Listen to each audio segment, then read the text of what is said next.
जातं का? कारण भक्ताचं हृदय सुद्धा तसं असावं लागतं बाबा. ठीक आहे ना? त्यामुळे देवाची जागा काय आहे भक्ताला जाऊन विचारा. देव चराचरामध्ये आहे.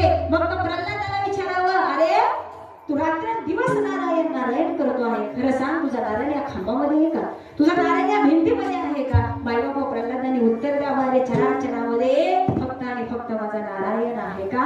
या नारायण वहा नारायण, जहाँ देखो वहाँ नारायण नारायण, खाते नारायण पीते नारायण, सोते नारायण नारायण नारायण.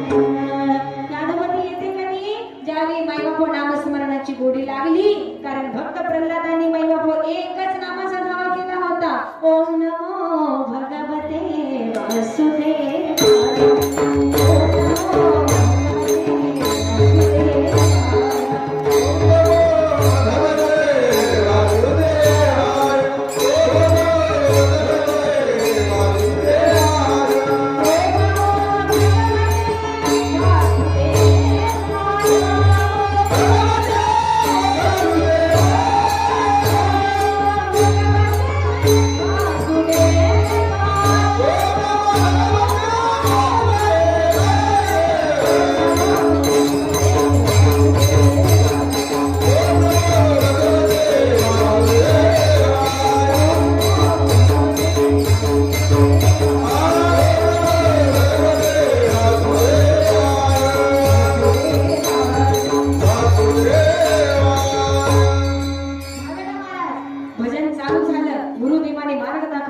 नारदाने मैबाबा मार्ग दाखवावा. आणि अजून काय बोलावं, अरे नारायण आमचे सर्वस्व आहे, अरे चराचरामध्ये माझा देव आहे, चराचरामध्ये माझा देव आहे. एका भक्ताचं वाक्य आहे महाराज. ठीक आहे ना? म्हणून ज्यावेळी भक्ताने देवाचं दर्शन घेतलं, ज्यावेळी भक्ताला देवाचं मैबापो चिंतन व्हावं, त्यावेळी महाराज भक्ताच्या डोळ्यात अश्रू आल्याशिवाय राहत नाही. मी मगाशी सांगत होते का, प्रेमे पाझरती लोचन कधी आनंदले मन, प्रेमे पाझरती लोचन ही अवस्था एका साधकाची एका भक्ताची आहे महाराज. परंतु कधी गोविंद गोविंद नाम घेया छंद किंवा मैबापो तुकोबराने समाजाने सांगितलं, विठ्ठल विठ्ठल मना वेळा. ठीक आहे ना? वारंवार तुम्ही फक्त विठ्ठलाचं नाम स्मरण करत राहा, बाकी तुम्ही काही करू नका. कारण याच्यामध्ये जे सुख आहे मैबापो, या सुखाने देवाची सुद्धा अनुभूती आल्याशिवाय